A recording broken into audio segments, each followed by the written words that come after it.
Awesome, great, glorious day it is. This is the day the Lord has made, and indeed we shall rejoice and be glad in it. Welcome to yet another exciting episode of the Umubanga podcast, where we aim to inform, transform, as well as inspire.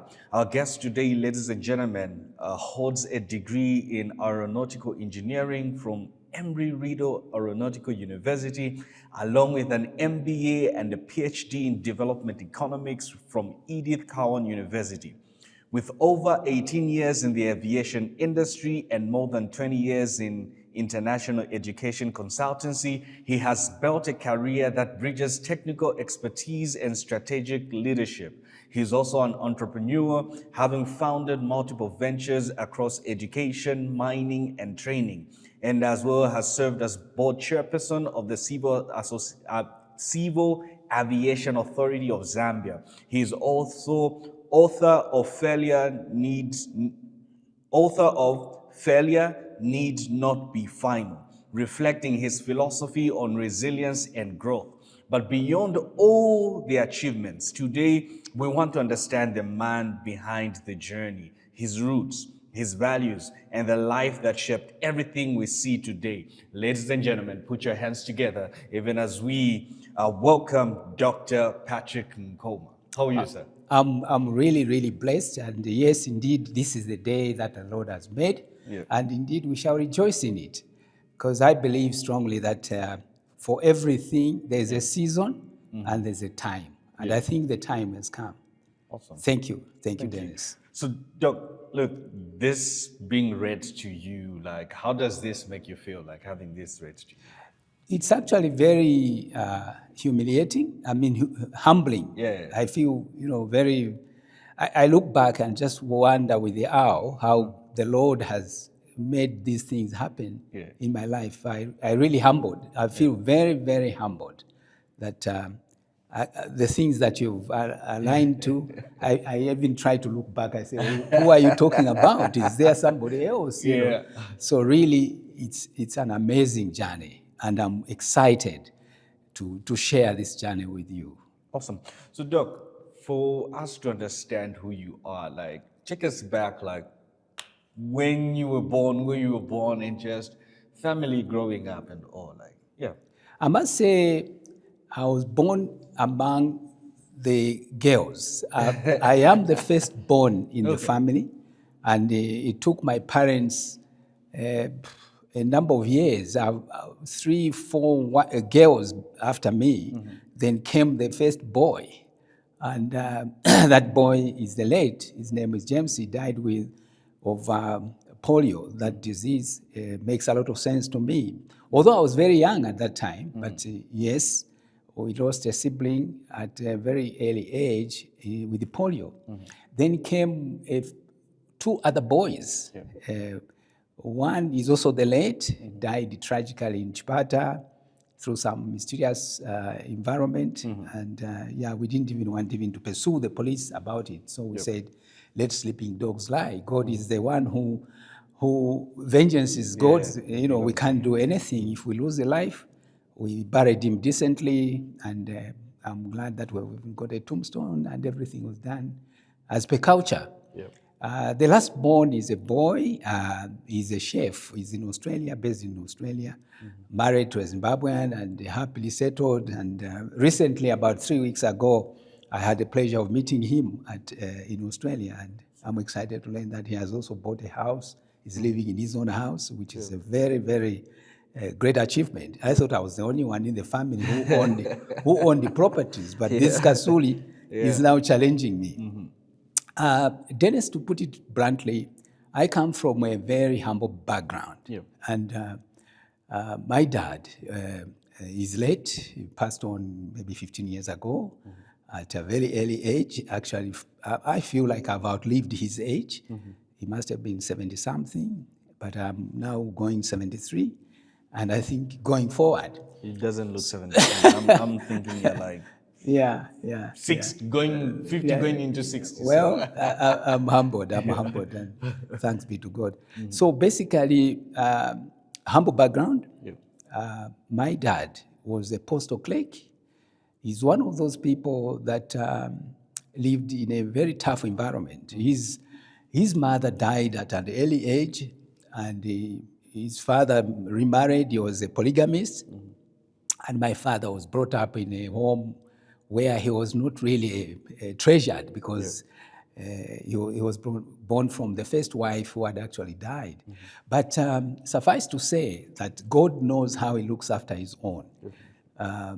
My dad later on moved to, after the father died, he was looked after the elder brother from another father, an uncle of the a brother to the father. Yeah.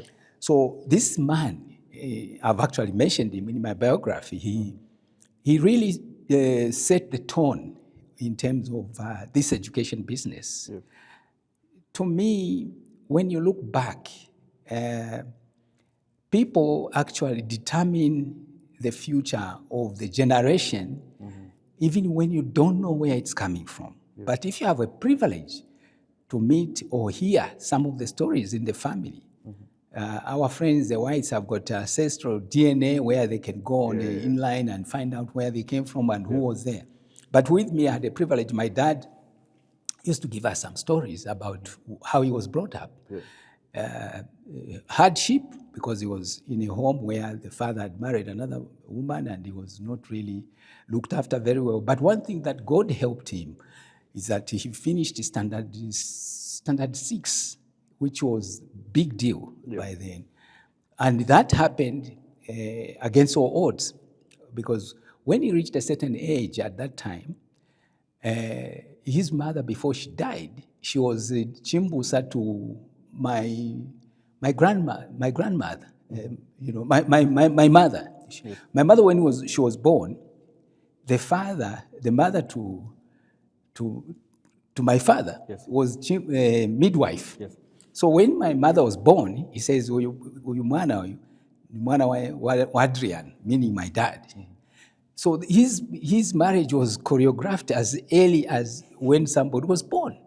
Can you imagine? I know that Indians, find brides and all that, but this one was beyond Indian arrangement. Yeah. When somebody's born, so this one I'm delivering is going to be my in-law. Yeah. You marry my son.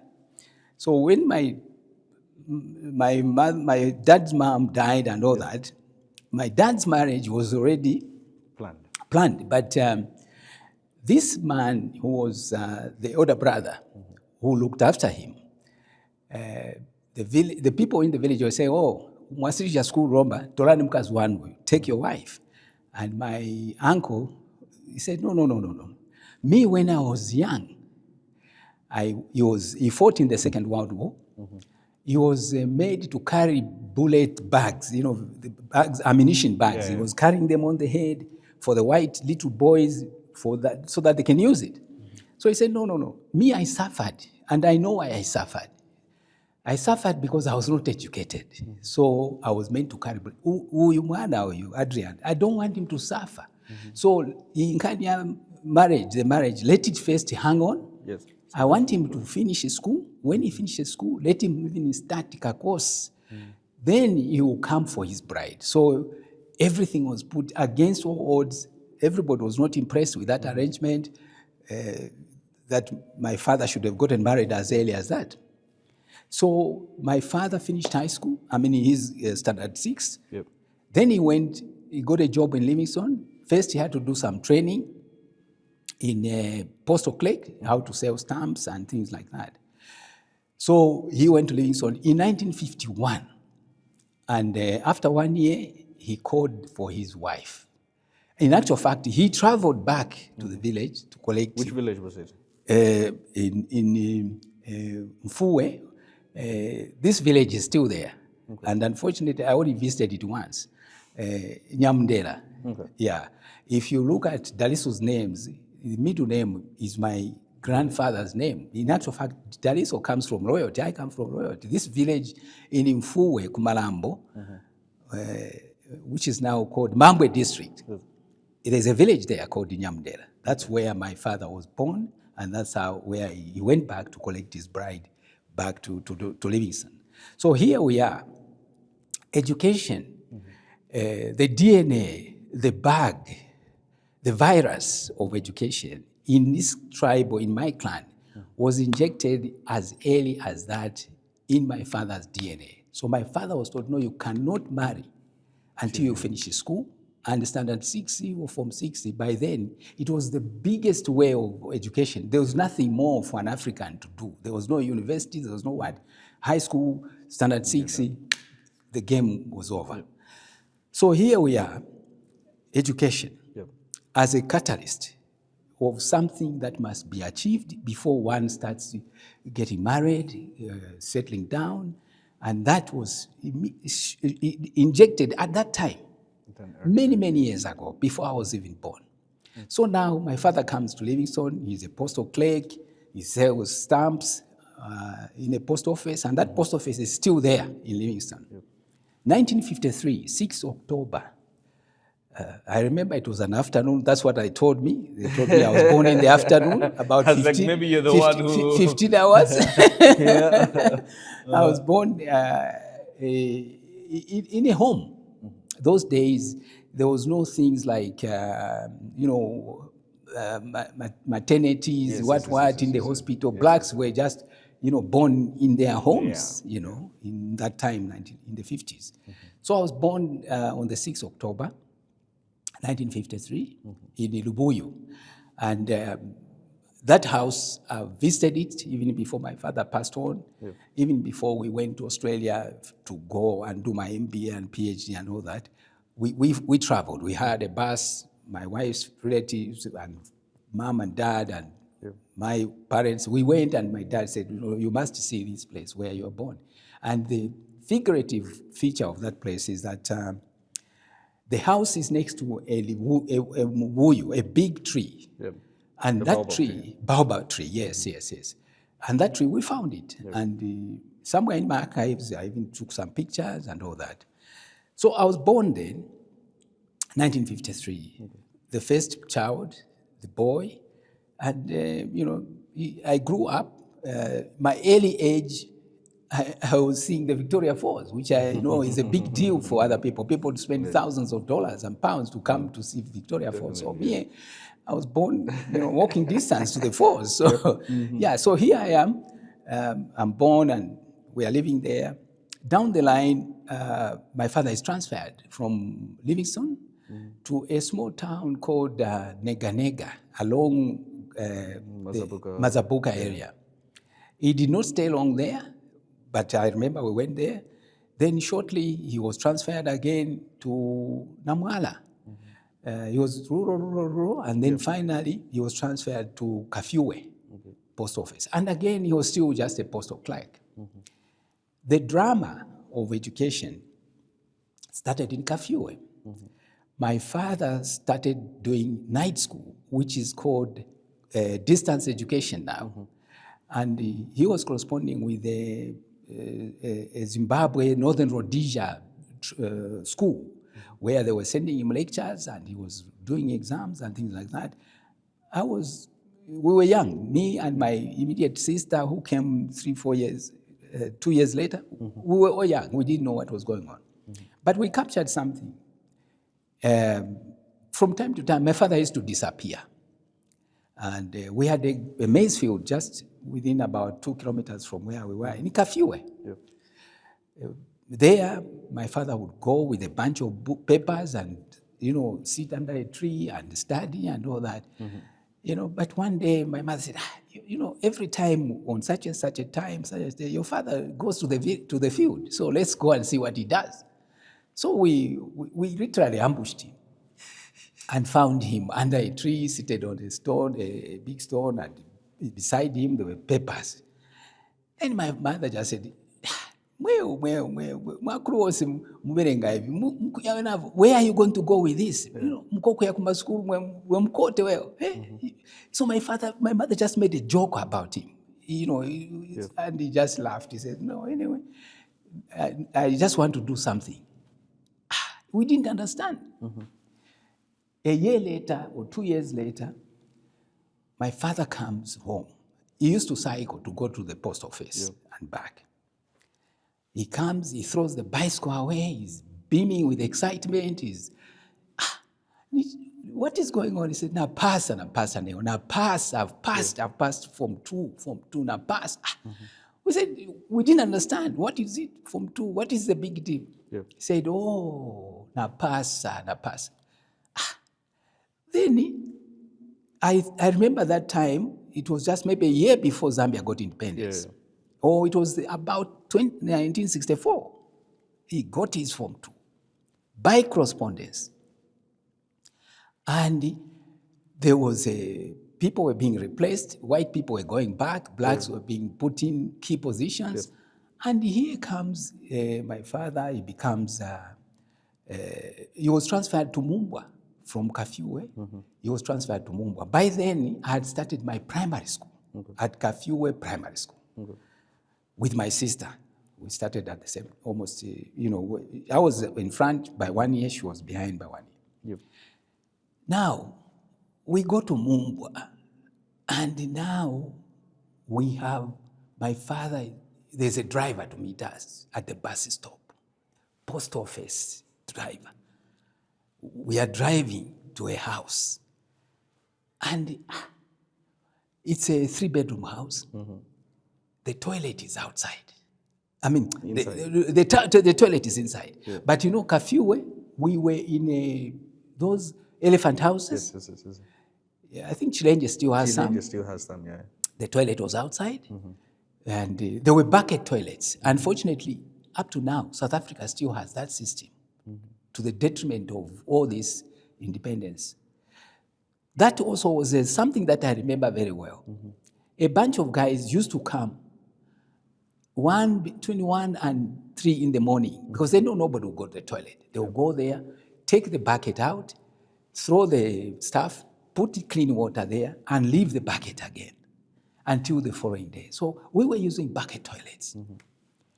It didn't really make sense to me. It didn't bother me. We didn't see anything wrong with it. That was normal. Now we are in Mumbwa. My father now is the first postmaster. Mumbwa Bomba. He's got a driver who picks us up. And we go at the house. My little sister, there was my little sister and another sister. They are running around the house. And my sister goes into this place. She handles something, which is actually a toilet. And water starts coming out. She rushes out.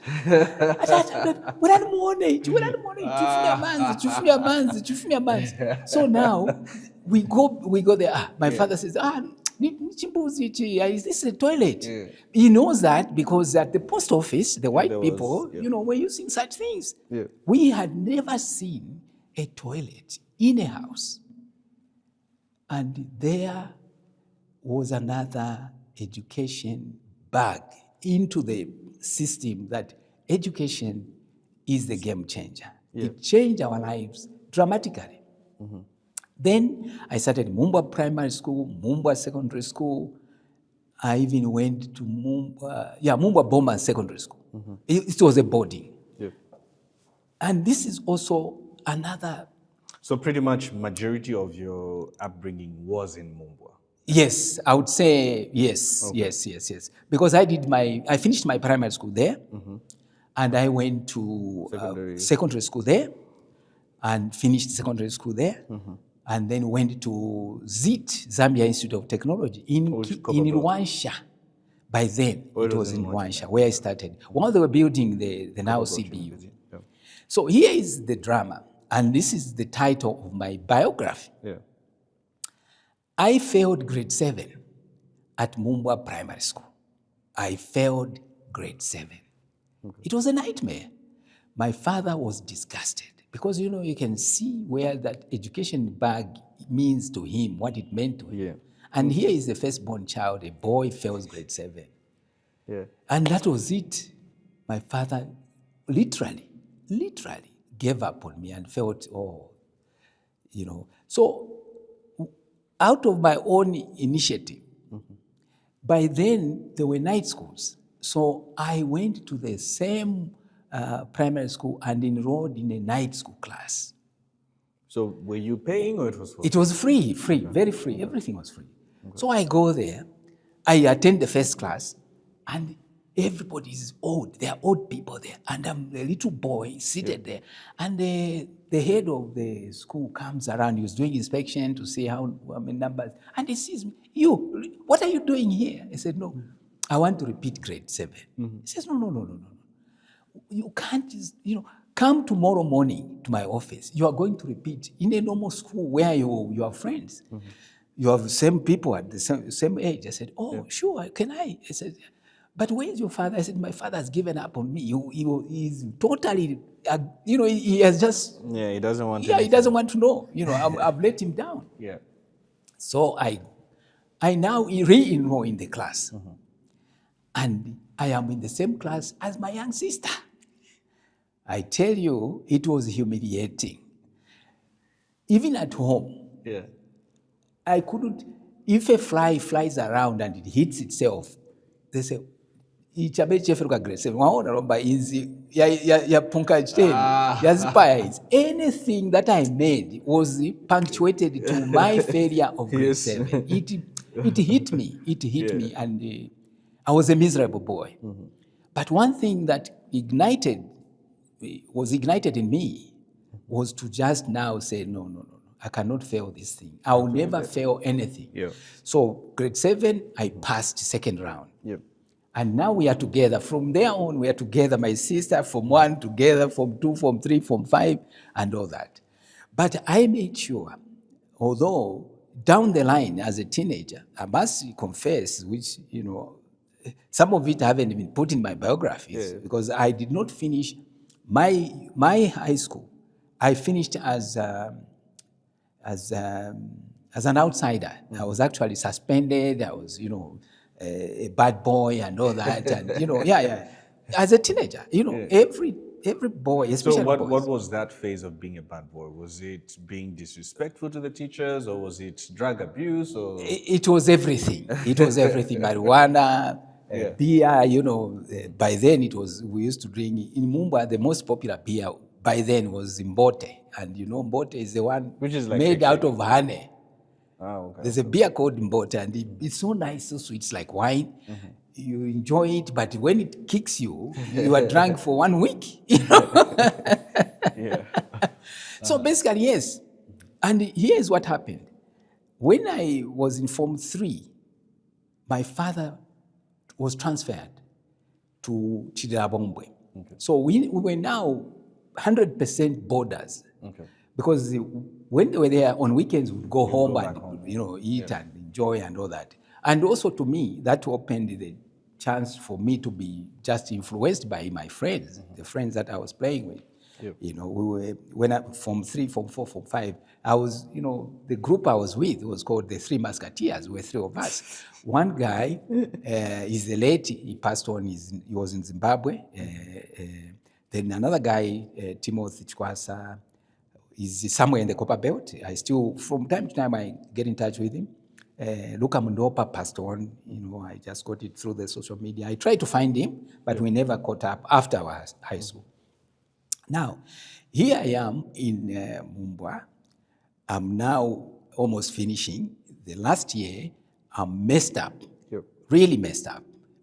But my parents, up to today, may his soul rest in peace, even my mom, they never knew that I actually was suspended from school in my final year, and that I wrote as an external student. Up to today, nobody knew that.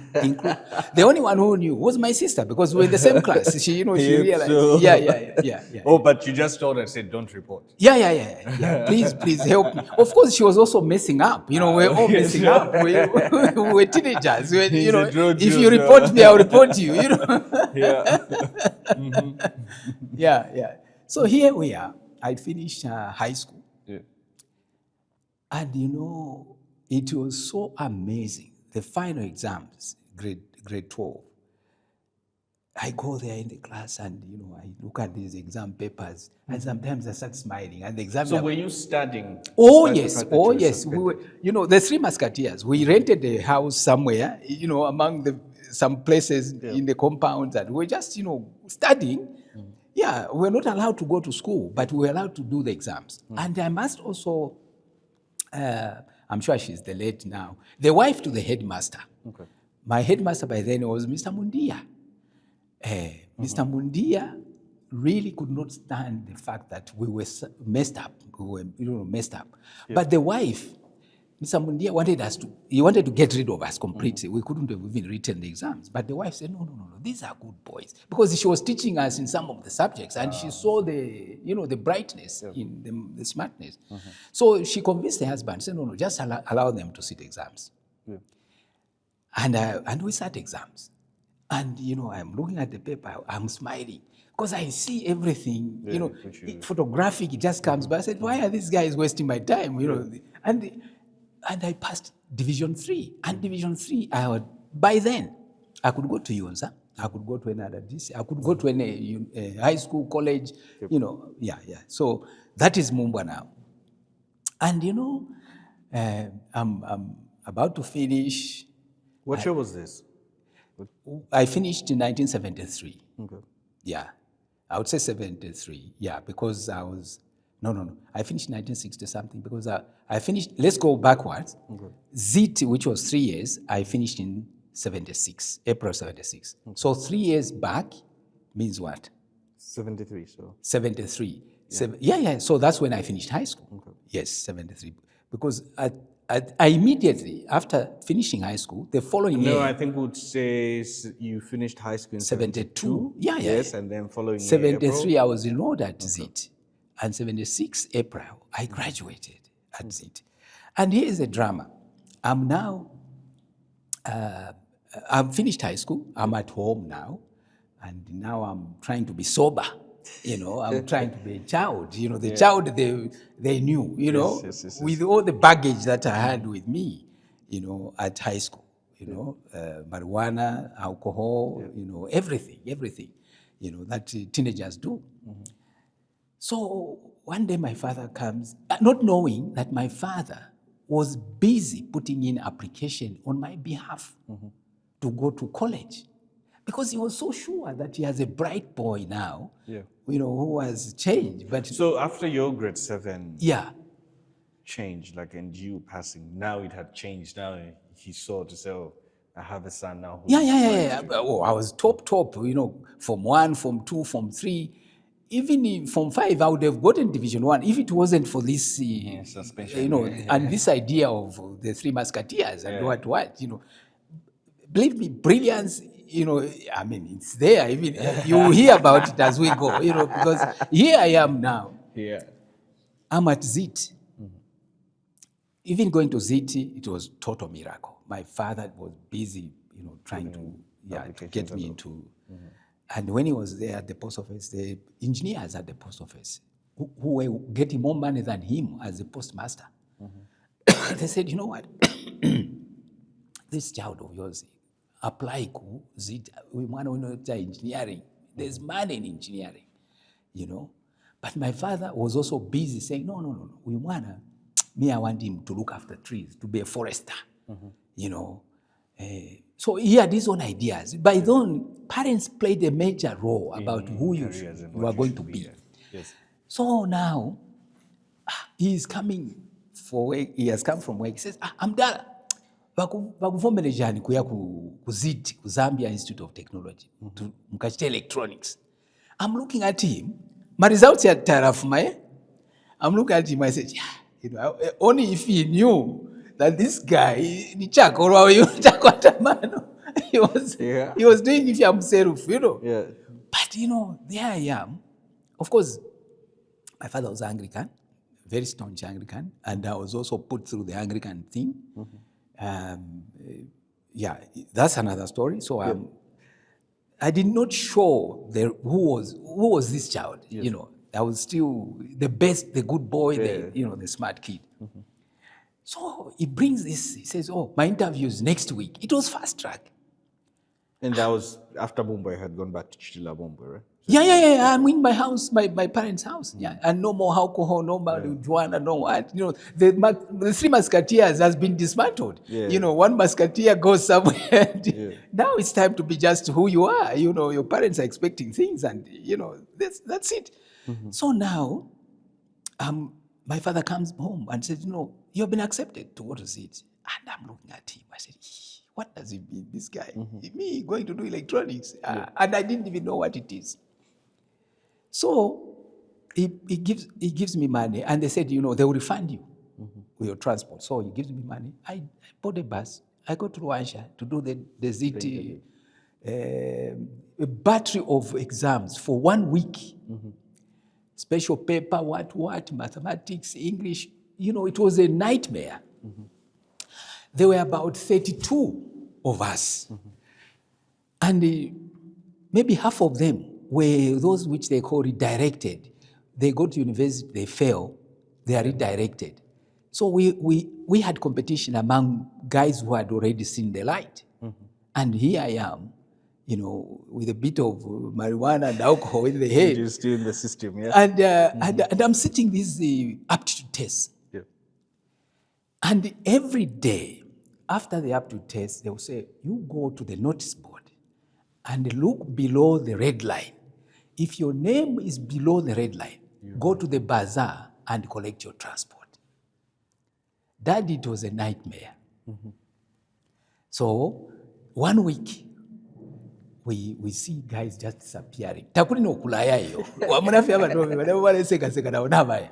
Yep, didn't make it. Finally, 18 of us made it to do electronics, technologies. By then, we were all collected as diploma in technology, but among the top guys, they would be allowed to move into technologies who are almost like first year of university, and you only do 2 years at university and you get a degree in engineering. There, things started changing. Now I'm saying, me, a scumbag. I've made it. You really wrote yourself off like... Yeah, I've made it. I started now going to the Anglican church in Rwanda, and I remember the Father Norwood was the priest. He put me through the whole thing, and I even started saving communion, being a Kampenga. Altar boy, yes. I went through that. Yeah. Now, but these to my habits, one of the habits which never really left me was cigarette smoking. That one was with me up to even zit. So I go to this service one Sunday, and I hear Father Nod saying, God has a plan for everyone, no matter what. If you go, you give yourself to his life and you become his child. Now I say, this God is talking about has already made a plan for me. I'm seeing, what I wanted to be, I'm not what I am. But look now, I'm in this situation. So, and I'm busy smoking.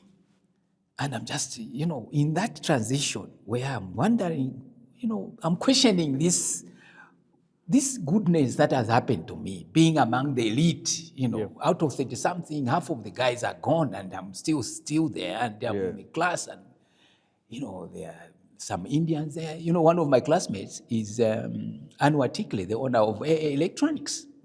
He was my classmate, and there are quite a number of guys. Some of them are late,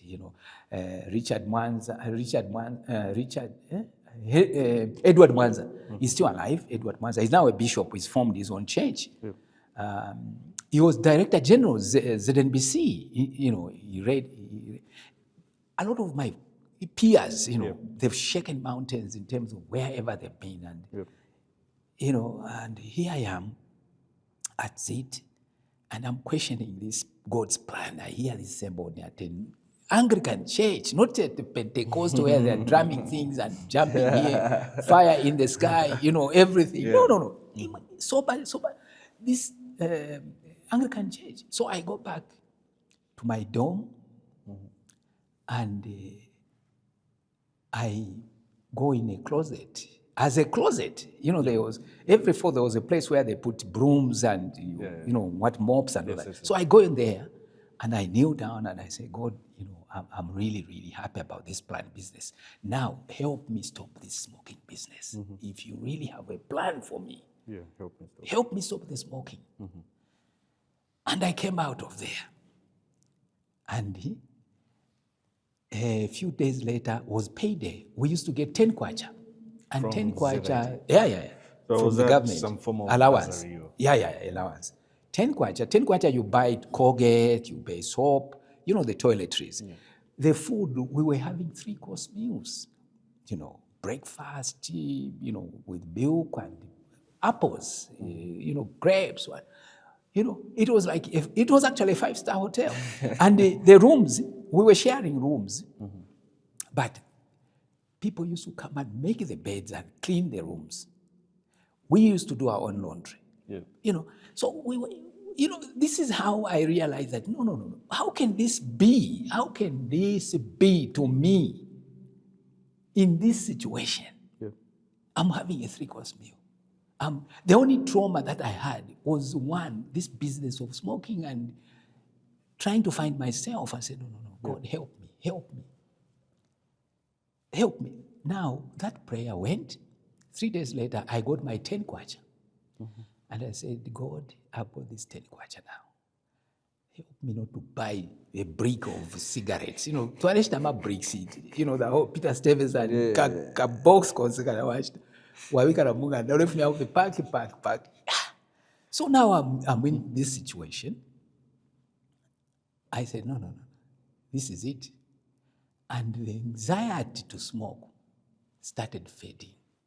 But here is the peer pressure. There was one guy, he's a Bemba chap, he's the late Charles Musonda. I was very close to him. We were totally the opposite. Charles was go-getter, bring beer, bring girls, bring everything. I'm with it. Me, I was busy trying. When I started hearing this life plan, I used to share with Charles. Charles, but there's this God plan. has a plan for you. Hey, Charles, kwenda na upenda. Ushanifuaka tunepepa, inefuaka taichirefi. What's going on? So now, this guy, we had to break. He says, and I had a name. You won't believe it. I had a name which, if Annual Tikre came here, or some of my peers came here, they said, where is this one? You'll be just, my name at that time, I wish I had patented it. I was called Mojo. If I'd patented it, I would have been a billionaire, So there's a Mojo drink, there's a Mojo everything. So this guy, is Mojo, Natrea Panswe. He pulls a Peter Stevens and pack.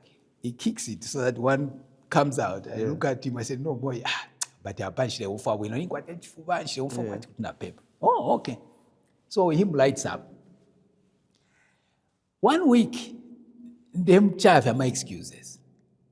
2nd week, and in front of everybody, sorry to use this, he's a Bemba chap, I'm from Instead. He said, you which can you should now like a paper for now Jabako, guy, share with me that, but boy, she never got Nindeka guy. You which come by you don't know what you're talking about. So that's how I stopped smoking. Believe me, from that time, that was it. Wow. Now, I'm now seeing the power of prayer.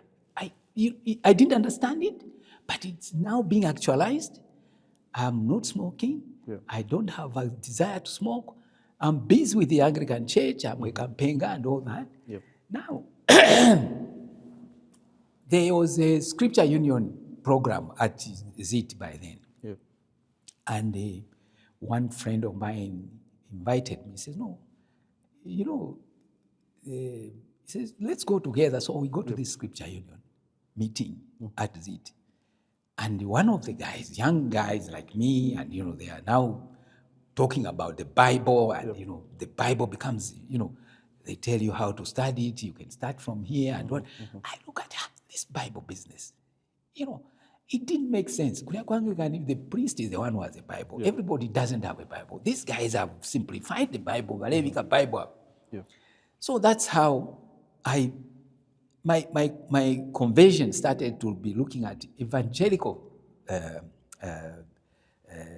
doctrine. Yeah, Pentecostal and all that. Yeah, so I started slowly phasing out of Anglican and going to the evangelical church in Luansha. And, it was a rapid fire, I bought the Bible. Now, and, things were just, it was amazing. This is it business. I was breezing through it. We still had one or two guys being failing. Yeah. Every time we used to still lose one or two guys, couldn't make the grade. Yeah. And we kept on going. And finally, I go home for break. During break, I go home. And my dad and mom said, no, church, I'm done. Church. I said, no, I'm going to my church, Baptist church. He says, my father was not impressed. He says, what's wrong with you? You've been baptized, you were, and you were, what? I'm done. He was not impressed. So I'm now, have a problem now with my dad. Yeah. But they go to the Anglican, I go to my church. Then, when eating one day, I just said, no, I'm done. Daddy, why don't we pray before we eat? He says, I'm done. Anyway, so things started changing. Yeah. Then one day my dad comes and says, if I'm evangelical, I'm done. I think if you seem to be the child that I want. You're thinking, you're looking at life, I'm done. I think twalirani na American yama Baptist na setting na so ya Anglican because we can't change. Yeah. So that's how I became my direction to the evangelical doctrine started making sense, and I started going with the Baptist church as early as that, So here I am now. I'm about to finish ZIT. And anyway, while I was at ZIT, there was some drama there. After one semester, my father calls me. He says, no, I'm done. I've got an offer letter again. Wokufunani ku intelligence. Also the president. Yeah. No, I think also it came later, after ZIT. But there was a course, forestry, which was his number one priority for me. He says, I'm done. This is what I've been waiting for you. Yeah.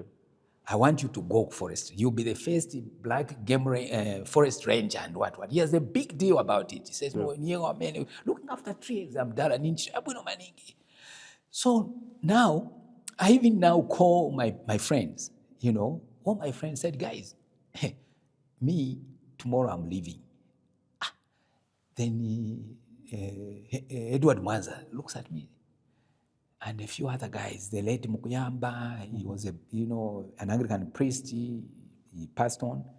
A few other close friends of mine, they came and sat with me, and one of them said, no, Patrick, I think let's pray about this. Then we prayed. I'm going, abandoning ZIT to go to Forest Mwekera College to do forestry. Because my father said, no, you can't let me down. Yeah. So I wake up in the morning, I pick up the phone and say, I'm done, Daddy, I'm not going anywhere. He was mad. I said, I'm not going anywhere. Now, I'm doing well, I'm passing, this place is very, I've made friends. Yeah. Then he said, anyway, if you finish, that's fine. There's this offer. Yeah. And that was it, Daddy. I graduated from ZIT as a technologist, not just as a technologist. I was in the top 6 from the group. We moved into technologists, and final year we transferred. ZIT, now CBU, they had finished part of it. So we moved there. While they're constructing CBU, ZIT started there. The other subjects stayed on in Rwansha, And then we graduated there April 1976. Now, I'm finishing, and I look back and see I had 9 jobs to On go offer. to. On offer. Like, immediately are done. Yeah. Like, we want you. And here is also some punctuations. Well, at ZIT, first year, the last 3 months, you go on industrial break. Training. The first industrial break, I went to Signals, Zambia Police, here in Lusaka, at Force Headquarters, where I was busy putting radio installations and also some high-end gadgets, bagging places, what, because we were integrated with also the president, giving them communication systems and all that. First industrial break. Yep. And, they were quite impressed. Then, second industrial break, I worked with International Air Radio. Okay. It was a company which was putting communication systems at airports. Okay. VHS, HF, and all kinds of communication systems. Yeah. And, I'm working there with International Air Radio, industrial break. I used to work with a white guy, a British guy. After 1 or 2 weeks, we do some installations together, testing signals, what. This guy hires a plane for me to go to Mongo to do an HF installation. Me and a pilot. This is where now again, the education bag is in, the flying bag is injected, the venom is injected, very strong venom, which lasts more than 40 years. Yeah. I'm now flying with the pilot. We land in Mongo. I've carried the gear, and I know what to do because I've done some works with this guy. And I do it. And he booked me a hotel. We're supposed to stay there for the whole day and fly back the following day. By 1 o'clock, 2 o'clock, I had finished the installation. Yeah. And I was testing the installation. He said, Patrick, you're finished. I said, yeah, I'm finished. And I don't like this place. There are too many flies. Can I come back, with this guy? He says, yeah, if you want to come back, it will cost us less. Put that plane on the ground there one day. It will cost us double. He said, are you sure? I said, yeah. Can you hear me? I'm testing the system. And no, check this, look at the power, send me the readings. Yeah. And done. I didn't even go for lunch. Mongo, Boma, what. I was disgusted. The place was so... now, if you go to Mongo, even now, believe me, there are flies there. There's no two ways about it. Mongo people will not be happy. I know that. Maybe because of the fish and the water. Yes. Yeah. But, it's one of those. Funny enough, even, if you go to Australia, Western Australia in particular, there are flies there which are like bees. In some remote parts. People have to wear nets. You have to face. Yeah. So it's not a big deal, but this was my impact. I said, no, I cannot stay here. So I flew back. Yeah. I took off from South Downs Airport in Quito. There's like a small airport there, runway. Still there? It's still there, South Downs. I think now they are trying to convert it into a military operation or something, but it's still there. And I'm saying, this is something. And this was your first time being on a plane? First time on a plane, and I'm telling you, Did you go your father that? Yes. I had to tell him this was something, and by then there were no pictures, selfies, what. But, I had to explain to him what really the feeling was, and I'm flying and landing back. And then now this guy, he gains confidence. He gives me a big project. UBZ was putting communication systems on all the buses, Northern Province and Luapula Province. And we tuned the radios, cut the dipoles, did what? We did a lot of work within the workshop. Then he gets a driver, gives me a Kaumbe, says, up to Nakonde, Patrick, you are going to wire the system. Yeah. Wire the buses. The buses were wired within Kitwe. Then we had to put substations along the way. Northern Province, Luapula Province. First time, I spent 2 weeks on the road with the driver. I've not even graduated. I'm a student second year at ZIT, and I'm performing miracles. Believe me, there was just this feeling that, this God of mine is unstoppable. These things don't just happen. I'm doing things which people who have actually finished school are supposed to do. I'm second year. I'm going all over. I'm being flown. I'm given this confidence. Then I come back it's a success.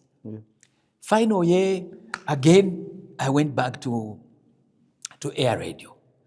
And these guys were so excited. They were one of the guys that put number 1 on the list. If I had to get a job, I would go with these guys. It was a British company. Yep.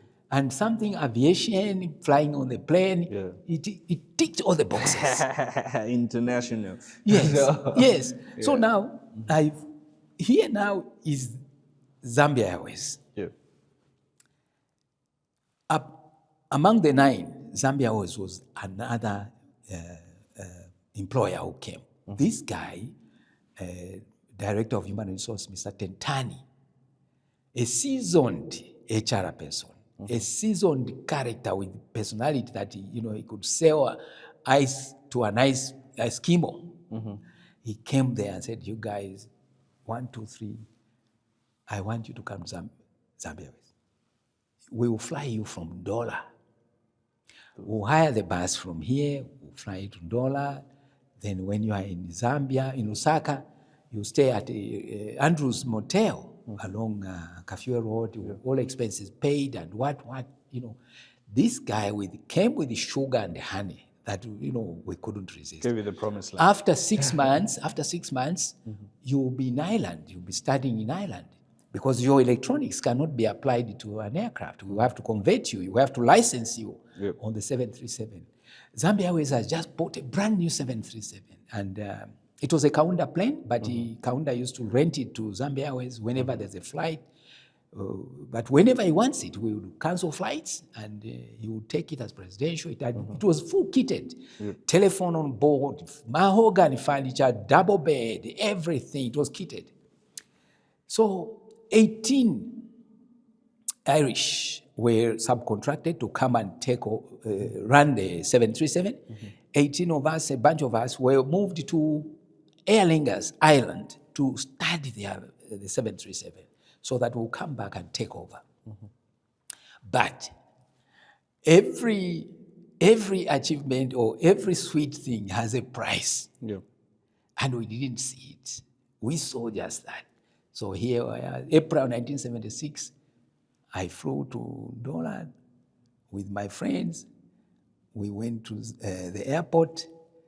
How many were you? I think about 18. I'm not sure about the numbers. I'm now close to 7. I can tell 18, maybe it was 25. But anyway, there was a bunch of us.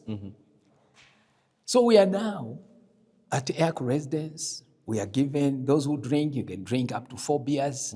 Coca-Cola, as much as you want and all that. So we are in this luxury. The bus comes to pick us up. We go to the airport. We look at the aircraft and just salivate. You say, no, this is the machine we'll be fixing. And you're pretty much looking at it to say, this is the plane the president uses. Exactly. Oh, it carries everything. It carries the nationality. It carries the pride of the nation. And we'll be in charge of this thing. Can you imagine? So 3 days at the aircraft residence, we come to the airport, they take us back and all that. One day, Mr. Tentani calls us and says, no, the managing director would like to see you. And by then, it was General Haimbe, the father to the Honorable Haimbe, Foreign Affairs. Yes, Mulambo Haimbe, the father. General Haimbe, Air Force General. He was the managing director of Zambia Airways. So we go now. The bus drops at the head office. The house, the Ministry of Health, that daycare house, that was our head office. So we go, boardroom. We go to the boardroom. We are seated there. And Company Secretary David Matongo comes in. He says, the MD is coming. So the MD comes, he ushers him in. The MD comes in, and he looks around and he walks back. Then he calls David. He calls, says, those quacks, tell them, a general walks in a room, I'm in my uniform, and they're seated. You did not stand.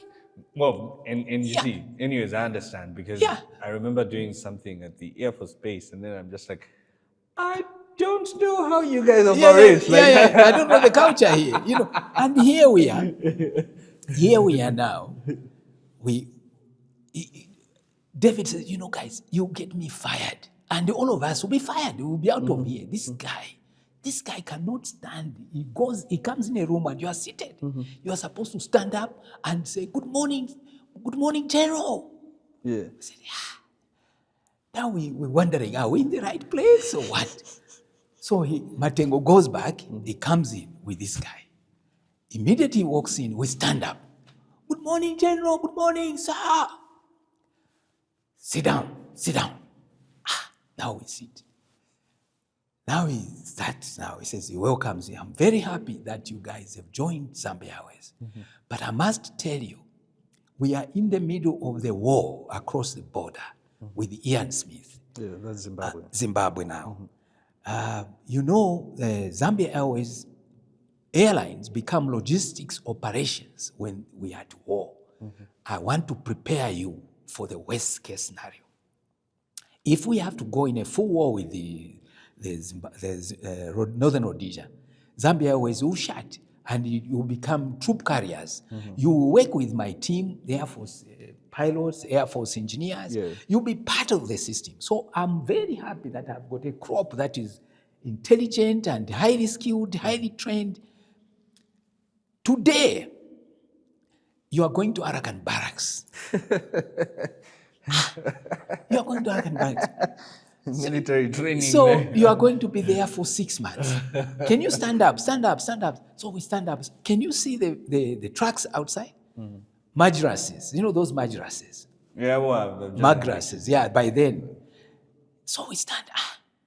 We are now, not knowing what next. So he says, no. You are in good hands. I have a plan for you. Once you finish Arakan Barracks, you'll be attached to the Zambia Air Force for 1 year. You'll be paid full salary during all this training. Yeah. You'll be on a full salary. If you don't want this, as soon as I go, you can walk out of here and go. But if you really, and when you finish with the Zambia Air Force, I'm sending you to Ireland for 3 years certification on the Boeing 737. We have a bunch of Irish people here. They are running the 737. Even pilots, Irish pilots are running. You, the engineers and some pilots, we'll be sending you to Ireland to be attached there for 3 years. When you finish, you must be licensed, and then you come and take over the operation of the 737. Yeah. And I can tell you, there's no better deal than what we are going to give you. Zambia Airways, you will be the engineers behind the maintenance of the fleet and all that. So we are seated to Irolesia, we look at each other, I say, but where I? One guy, after we walked out, we went to the Majras to Akwera, back to Air Residence to go to Andrew's Motel, to go and collect our luggage. Yeah. And then back to Arakan Barracks. By 14 hours, you're supposed to be. We are moving into Arakan Barracks. And on each Majras, there's a corporal talking to us, and he says, you know what, I'm very happy. Mnapunzira, yes, manje, here we will educate you more. And some of you will not even recognize each other. But by the time we finish with you, even your parents will not know you. So as now this guy is talking jargon, we're just wondering where he's coming from. This corporal is just telling us that, you are going to be put through fire. Muzachinja, tinayo ya to school, he said. Tilemba take a syllabus. We have our own syllabus and we qualify you. Yeah. So, okay. So we go, immediately we go to Andrew's Motel. One guy decides, this is not for me. He didn't come with us. Yeah.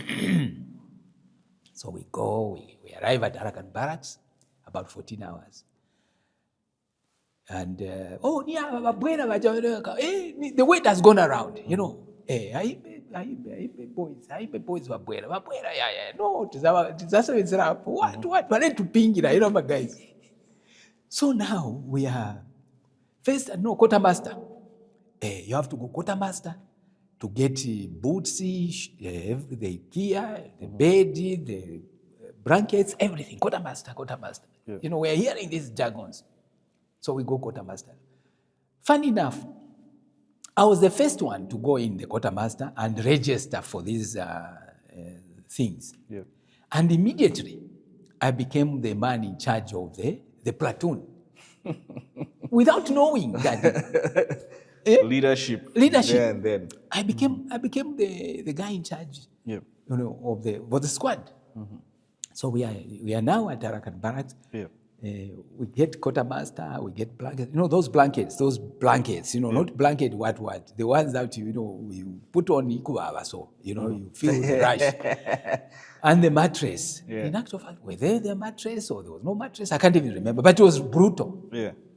Now, how do you carry a bed, a mattress, and a trunk where you put your things? How do you carry that? So quickly, we realized we have to pair up. We have to be two. So we put the two beds together, the mattress together, the trunks together, Wana. Then we started.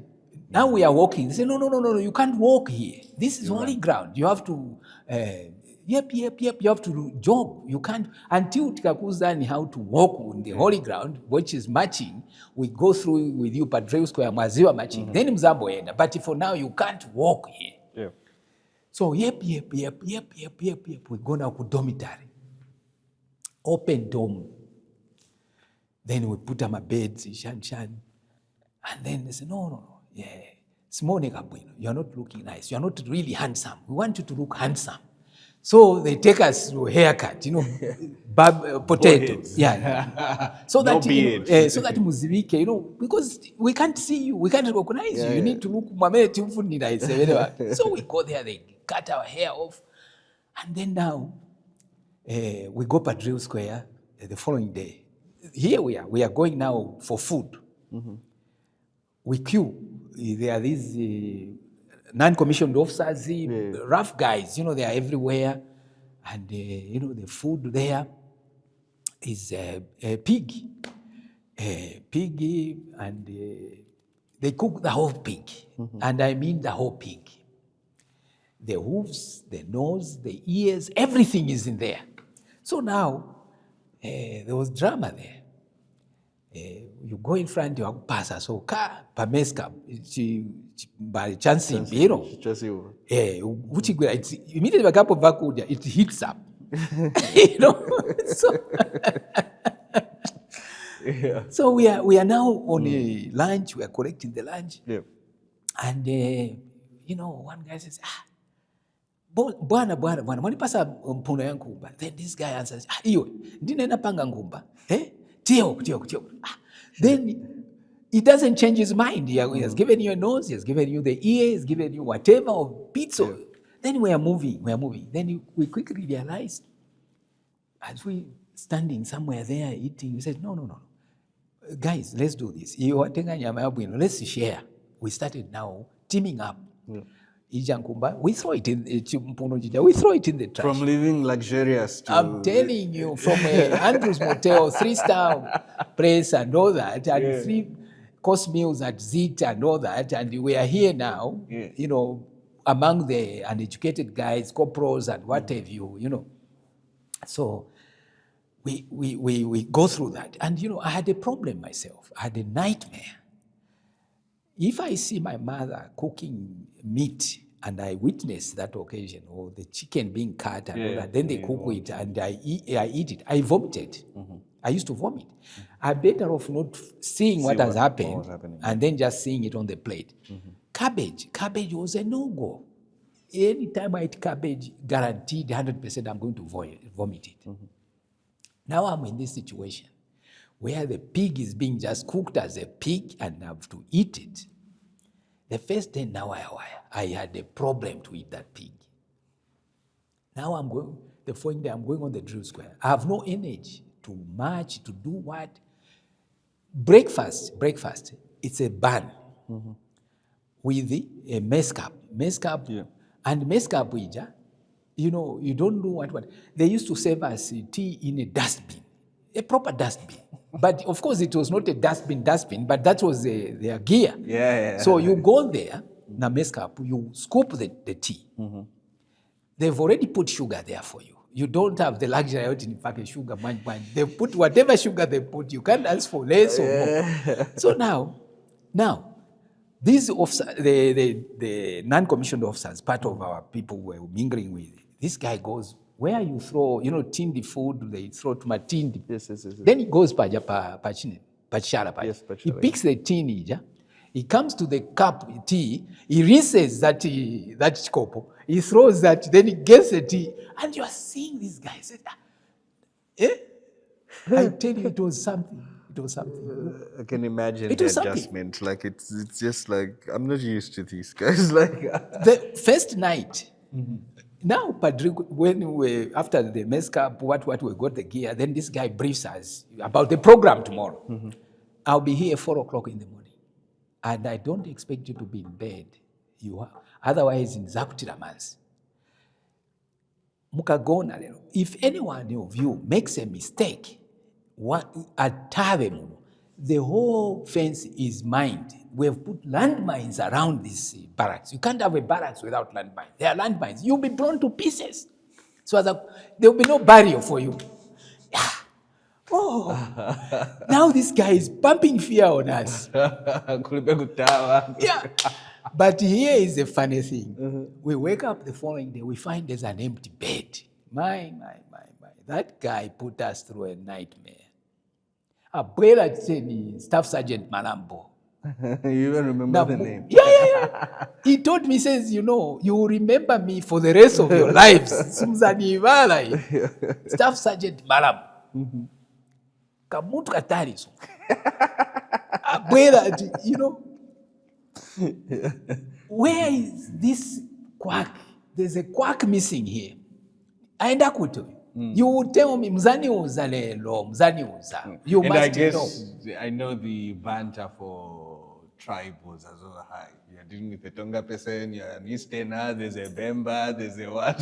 No, but you see, by then, if there was so much unity in that time. Believe me, you look at somebody just like normal. Yeah. This tribal thing, to me, unfortunately, it has come live within the last 5-10 years. Yeah, It hasn't been a deal. So here we are. This guy has gone missing. And this guy says, you know where your friends has gone. I'm sure one of you will tell us. So he takes us on the drill square, Batitira Manzi, frog jumping, and what, the whole morning. So Muzadi and a breakfast. Tien, tell us, where is this quack? That boss, sanati uze taunda chena is a bed paribu. The whole day, Daddy, we were under punishment until this guy says, okay, it's okay. But anyway, don't dare. So where's the guy? He ran away? We don't know where. He ran away. Believe me, he ran away. How he got out of that barracks up to now, nobody knows. He ran away. But he left us in a mess. So to cut the long story short, they are telling us, next week, muzajaka chamoyo, muzaliza chamoyo, what. Now we are being prepared for live ammunition.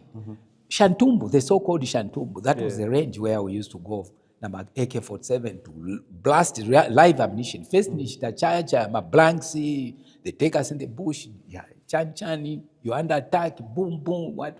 Then this day said, lelo, mena mkuliza chamoyo lelo. It was a big deal. So we go to range, he lines us up, target on sight, cock, kichi, rapid fire, on time, carry on. Now, you fire, kuimvera, yachaya pants, ya leader tip, bang! Iwe, uzazi paya, this guy comes and steps on your back, uzazi paya, the bullet will come back and kill you. Uchaya, mfuti end up, why are you pointing the gun down? Yeah. So anyway, we went through that. So you did 6 months of military training. More than 6 months. It was more than 6 months. So, because remember the thing was, you're doing 6 months with and then 1 year with this Air Force. Yeah. So we did more than 6 months. But lucky enough, you see, the more time we spent at Arakan Barracks, We didn't spend the 1 year in thing there because it was something we know, aircraft, avionics, what. These guys were quite impressed. We were actually teaching some of their stuff. You know, we were switched on. We said, no. This, you are telling us about radio frequency, what. You know, we know this. Just take us on the aircraft. So they took us on the actual aircraft. Like going through that whole process of military training, like in hindsight, do you appreciate going through that? That was a game changer. Money cannot buy. Believe me. What happened to all of us, money cannot buy. It made the character that we are. And I would say 90% of us have a story to tell. We have a story to tell. We have shaken mountains locally and internationally. We've done something that even Kaumbe in his graveyard should be very proud of us. You know, what he did to us, believe me, even up to now, if I had my own way, I would really, really encourage the government to constitute mandatory military training. Even if it's 3 months, it will do good. It forms character, it builds his resilience. And it gives as well a sense of patriotism. Huge sense of patriotism and pride. And, you know, you just feel like, you know, now, so finally, anyway, we are in the drill square, things are preparing. One day we are doing the final rehearsal. This guy, Malambo, says, you know, mukayasha apa mukajaka is a silent drill. You know, where nobody says anything, nakufaka nipa automatic. So you move 10 steps, you 10, right, arms, chan, arms down, arms up. You do that without anybody telling you. Silent drill. At Niamene, Kaumbe will be very impressed with you guys. Akabwera mzungu muzachaya. So that mzungu, he will tell us, once he's happy with you, masiriza, mwenda kuzafu. Now, here I am. I'm the guy, the big guy around, you know, the platoon commander, and I mess up.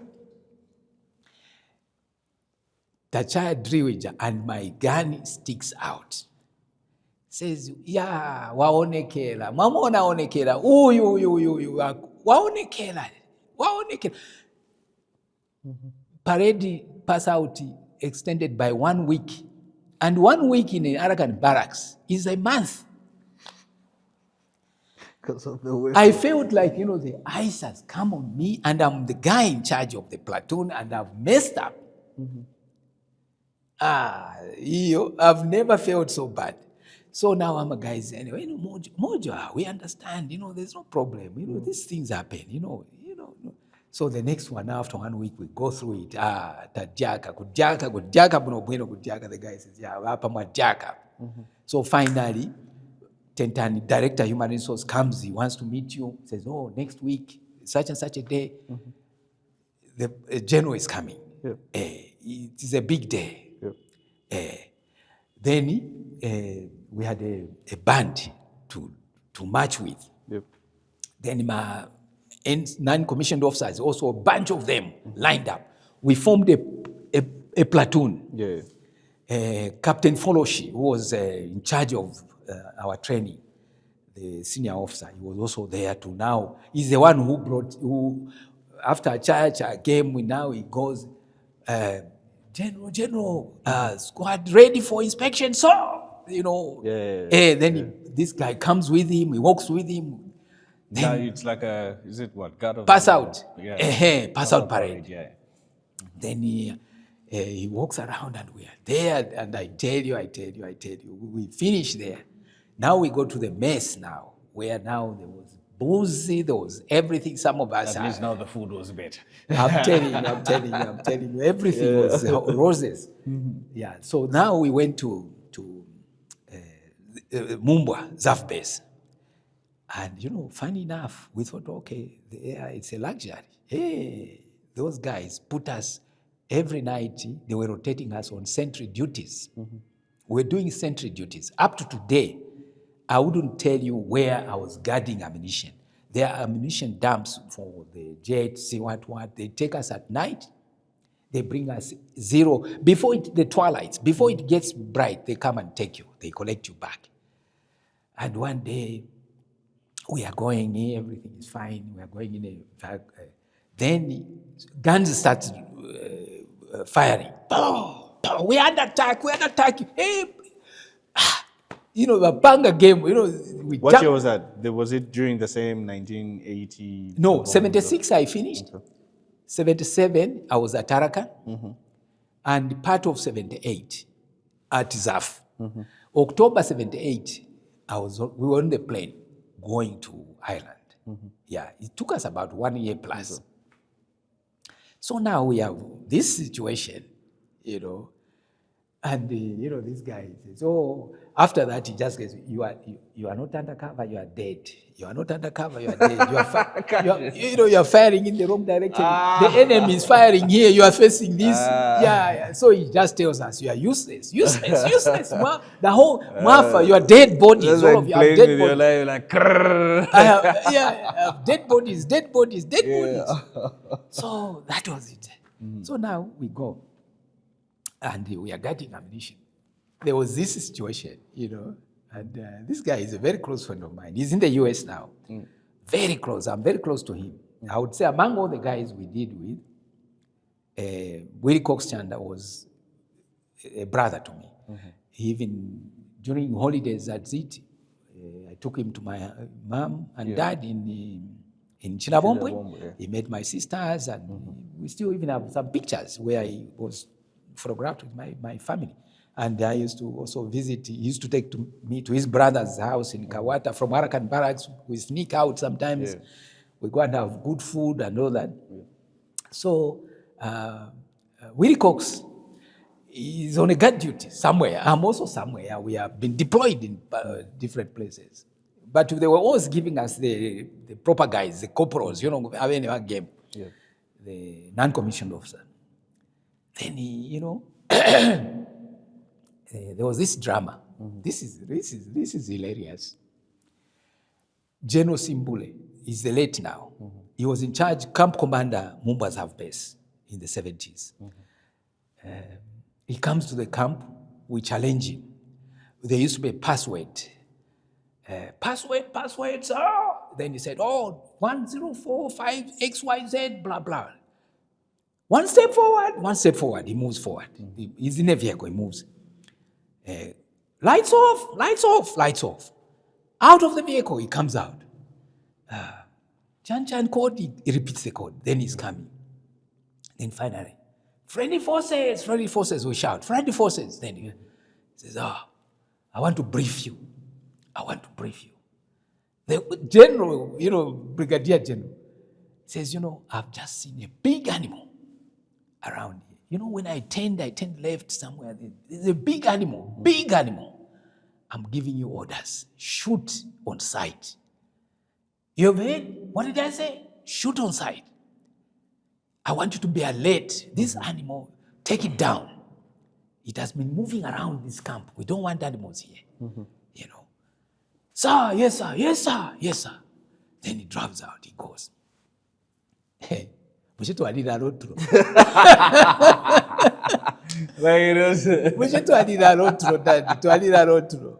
We started now a strategy, back to back. So when one guy is facing this side, another guy is on the back. Now we are rotating. Yes. We are rotating. The whole night, we guarded that installation.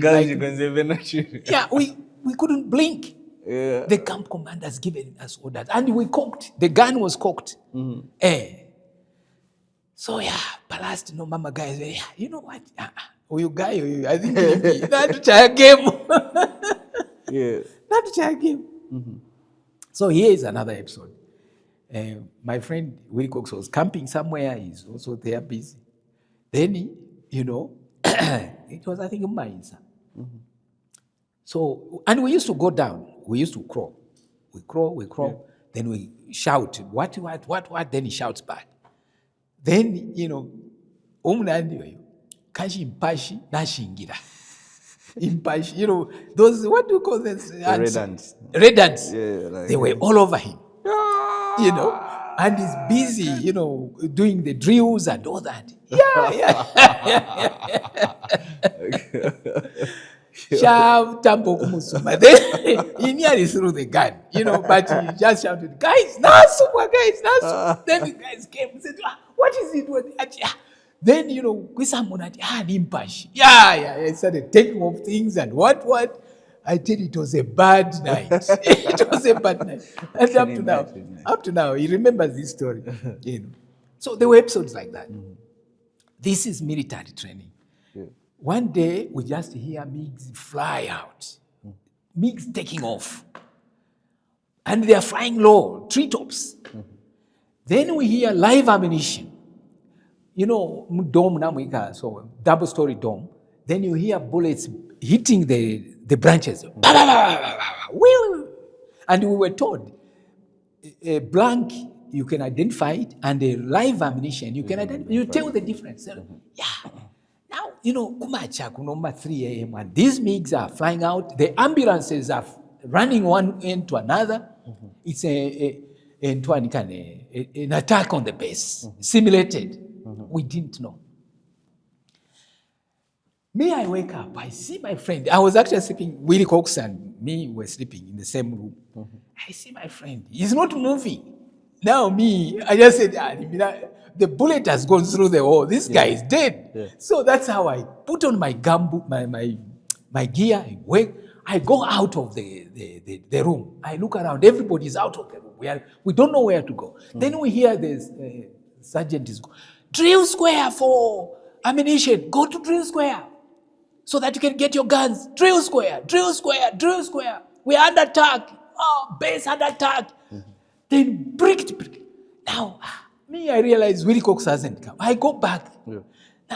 Then I tell my guys that, guys, I think Willie Cox now I'm same photo. One guy goes there. Nishan. Yeah, but you come we under attack. The base is under. Then, what? Then that's how we go. We go by drill square. We go by drill square. Yeah, because there were some Indians attached to the barracks. Yep. We find those gears, captura sort of. Then this guy, the sergeant said, "No, you're not dressed. What? Joke. It was like a joke. But the jets started flying. It was as good as real. He says no. Then they gave us the numbers, how long it took us to go to the drill square, what happened, who did what, no uniform, no this. Then they categorized it. No. This base would have been completely obliterated. Yeah. You should have been on drill square within so many minutes. This, that. Alert. Yeah. Everything. Doc, so here's what we're going to do. We'll have to do a part 2. Yeah, I know. We have to do a part 2 because we are still in in the 70s. We haven't even touched the 80s, the 90s, and what happens and all. But that transition now where you do your military training and then now you're sent to Ireland. Walk us through that. Before closing up. Yeah. So now, October 1978, we finished the military training and Air Force training, fully qualified. We even had certificates, apprenticeship on the military aircrafts and all that. We were graded. Then now, we go to Ireland. Again, we go to London. We land at Heathrow. And again, very close to late Charles. The late Charles, my friend, who was my smoking mate, the one who still said, no, you now fuck. Then we now we're at London. Now I said, Chani, this class here. No, London, London, takuli Chani, Then we go now.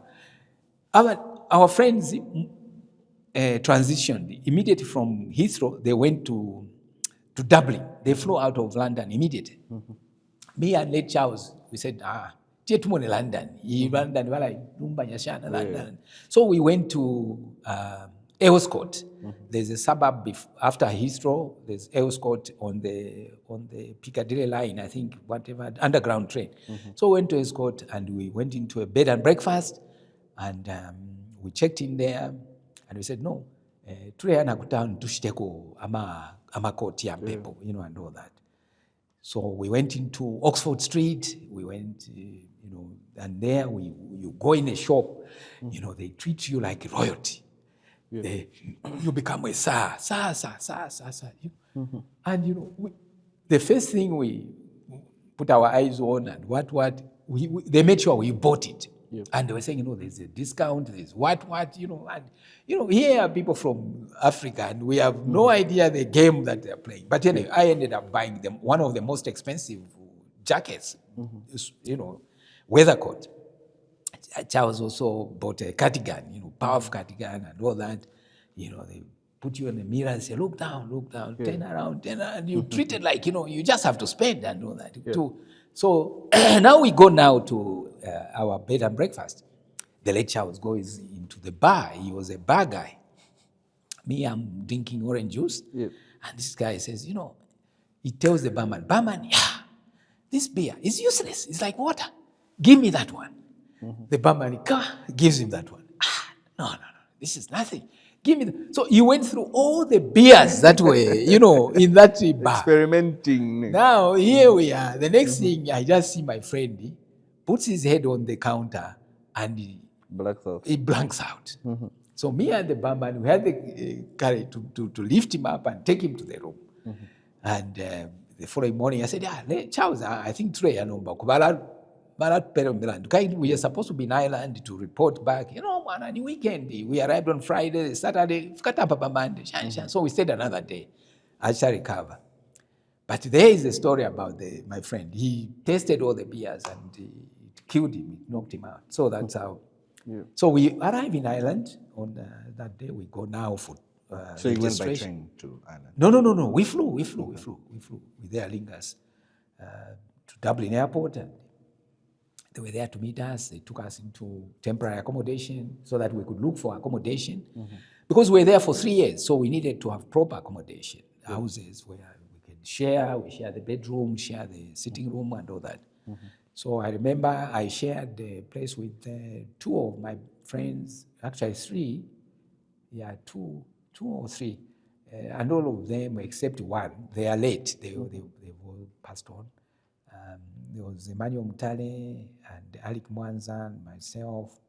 And then the late Paul Mujire was also a very close friend of mine, although he stayed in another place, but we were always together.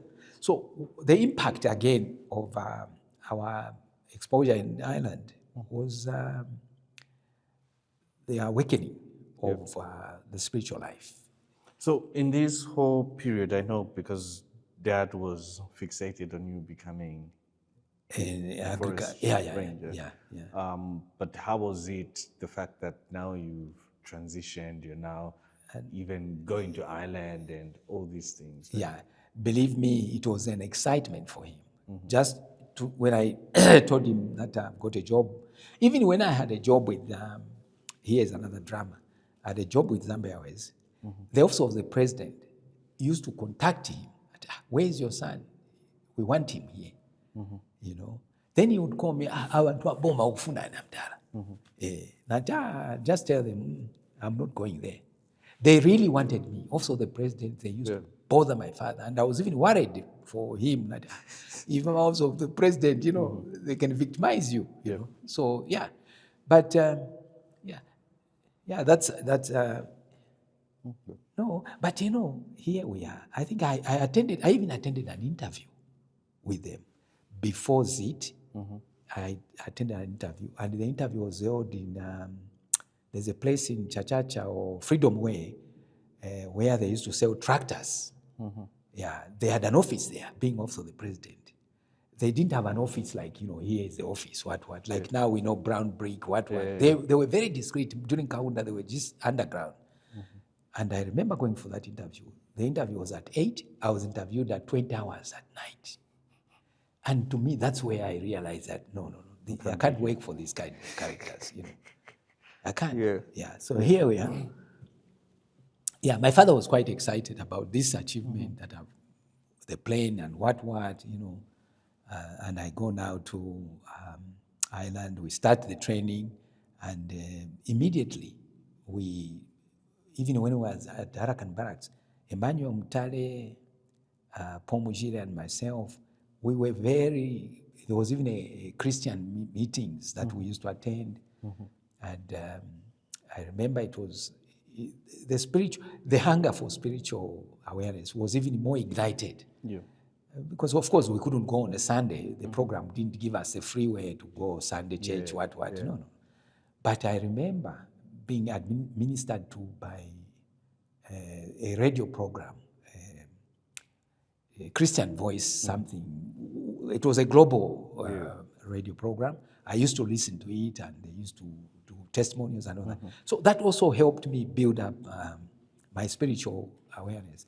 Now, going to Ireland, predominantly Catholic, big cathedrals, priests everywhere, nuns everywhere, government run by Catholic Church, everything Catholic. It was a big challenge for the Baptists to continue, but we were quite solid. Me, Emmanuel, the late, and Paul Mujile, the late, we teamed up and became very instrumental at the church. The church, full capacity of church was 8 people. That means everybody has attended. Next is a big cathedral packed with nuns and priests and everybody. And this Dublin Baptist Church just dwarfed by this.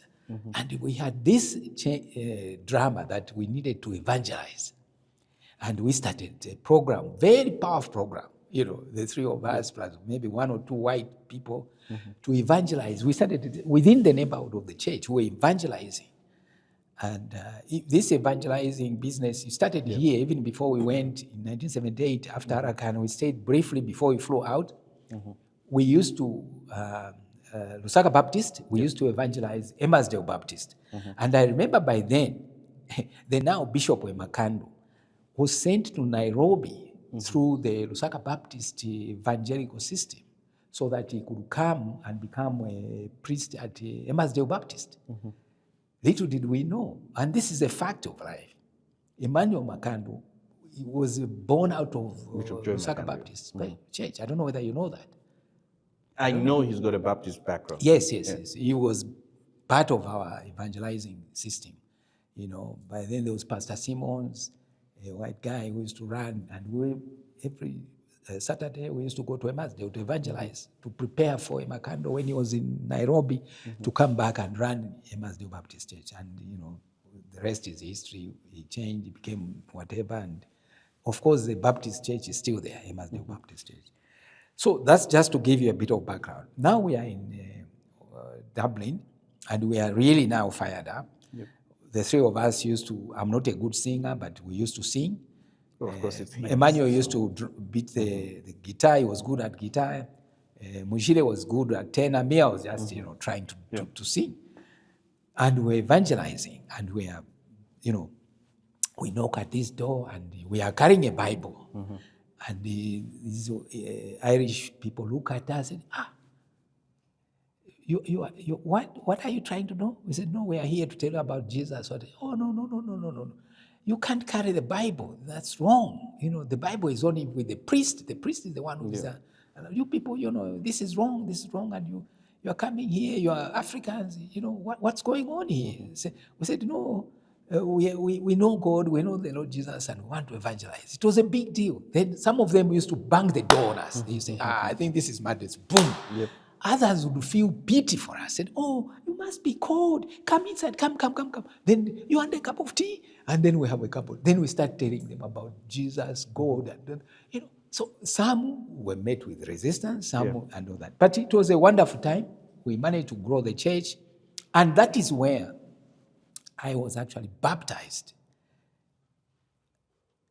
Dublin Baptist Church. That is where I was baptized into the immersion of Baptist Church. Yeah. So we had a solid foundation, real solid foundation. And 1981, we had to come back to run the airline. And believe me, we were solid. I was among the first guys to get a license on the radio systems of the Boeing 737 rated. And first attempt, bang, came back. Yeah, we go back into Zambia Airways, and Zambia Airways will never be the same. We came, and a bunch of Irish had to go back because now we're taking over the because you've 737. been trained. Yeah, we've been trained. to run. And it was a nightmare. Half of my friends married the Irish girls. There were weddings nearly every month. We used to go and support the brothers, And the Irish guys here didn't want to go back. It was a nightmare. They had paid their mortgages because they were being paid the lump sums, huge money. So it created a nightmare in one or another, to a point that it was not easy for the guys to go. So these guys who married the Irish girls, they all came back. Half of them, I would say, came back with us. They had no choice. They had to come back. Yeah.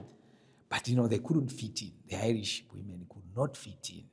There was no They pub got your everywhere. There was no this, And so half of them, nearly 3/4 or half of them went back to Ireland. Half of them went to England and got jobs with British Council, Midlands, and all that. Some of us stayed. Some of us, my friends, went to the US. They were in the US and all that. So here I am. I'm in Ireland. I'm doing this evangelizing. And I am now, through a friend, Martin Munafumpa, another engineer, started flight training at Dublin Airport Training School. So he used to talk about it. He said, I've started flying. And there was a trend now, even here in Zambia, some engineers were doing flight training, and Zambia always had a policy. Once you finish flight training, they refund you all the money, and then they put you into flight Department of Flight Operations. You become a pilot. Yep. So there was this going on. It was just going on, and I caught up with it. I started flight training in Ireland on the Cessna 150, and after about 10 lessons or so, I took my solo flight. I flew on my own and landed and took off, and I have about 15 to 20 hours solo. As I'm sitting here, I qualified. I nearly wanted to. Now, when I'm in Ireland, I'm doing this evangelical work. There was 2 white guys from Texas who were the navigators, part of the group which was helping this small Baptist church to grow. They were sent as missionaries, and we were working with them. We got on very well. So I'm now also telling them, and also here's another thing that happened when I was in Ireland. I learned how to swim when I was in Ireland, and that's another story. Because of the weather in Ireland, I developed a chronic backache. Every morning I could tell how bad the weather is because I had a backache. A friend of mine, the late Harrington Kaumbe, when he came here on holiday, he even went to Ruapula and got some herbs from Ruapula. Even as I'm sitting here, I have some tattoos at the back where Kaumbe, Harrington cut and put some Ruapula things to try and help me have this chronic back problem.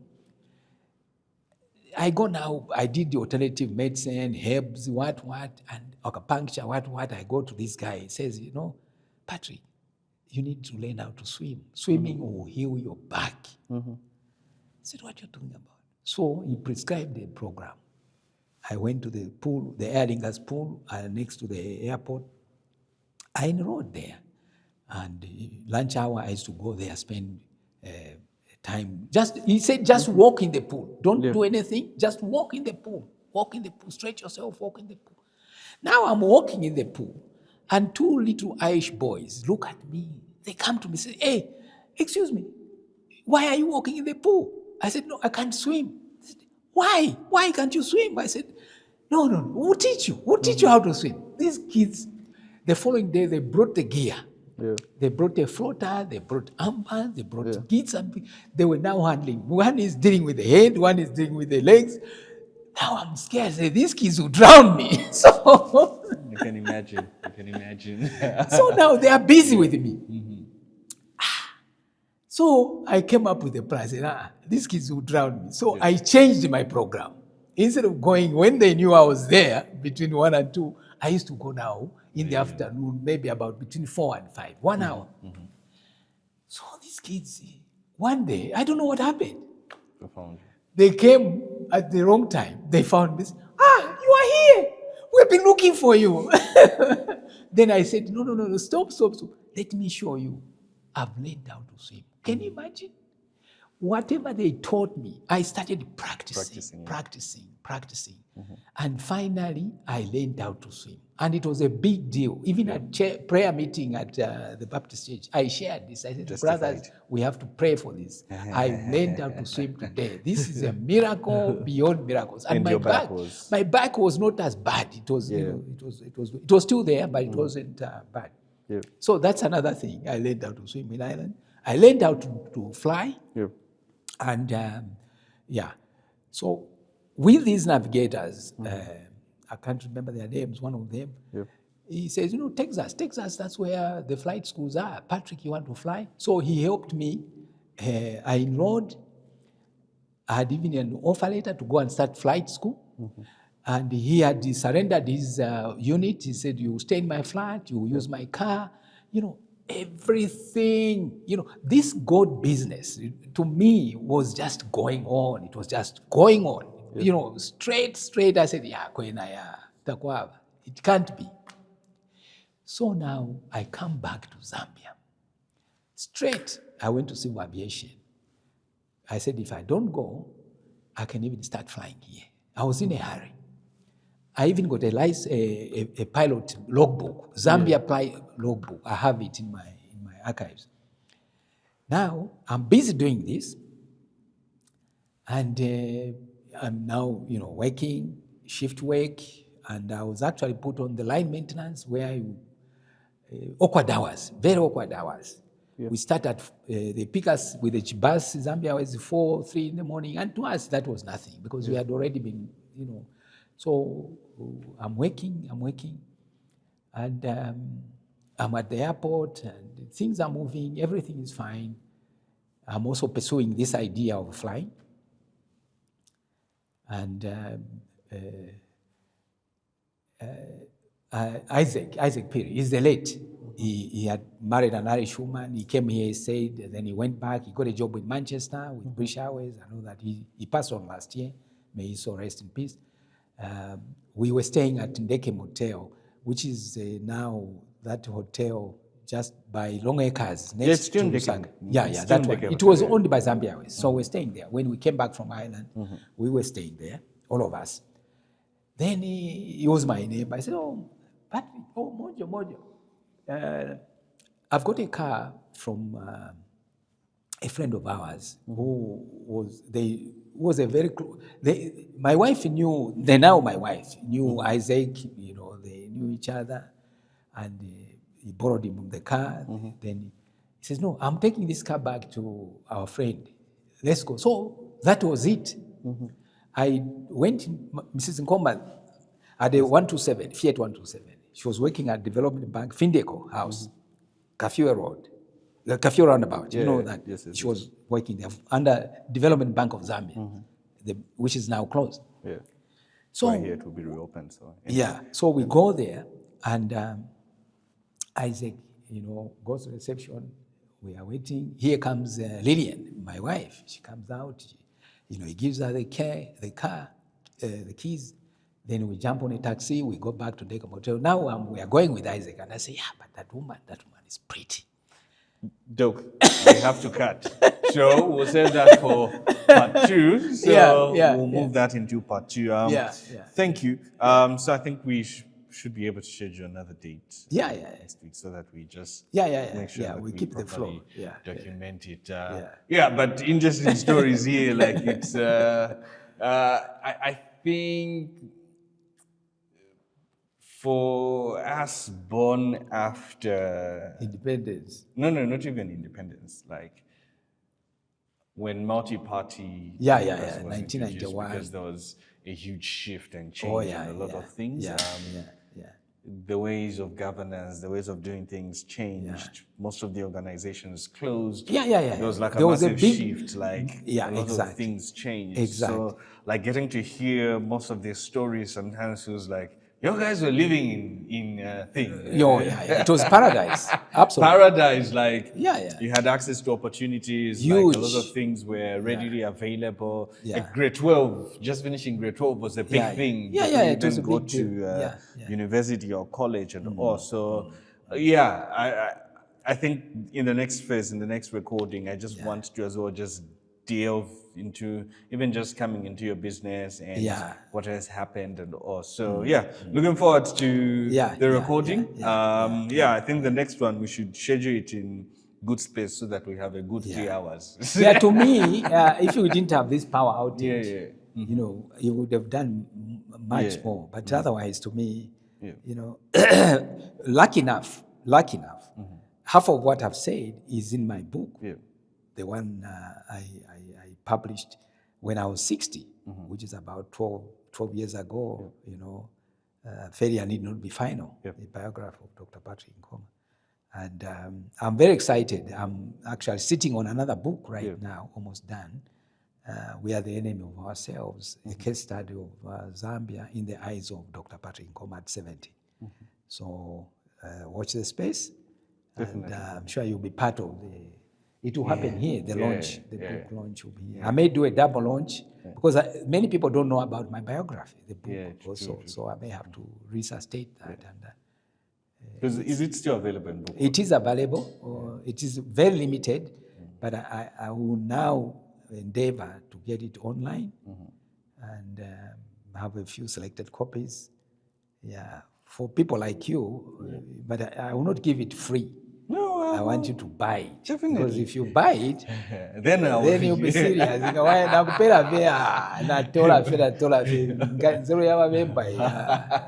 that. I don't want to spoil it.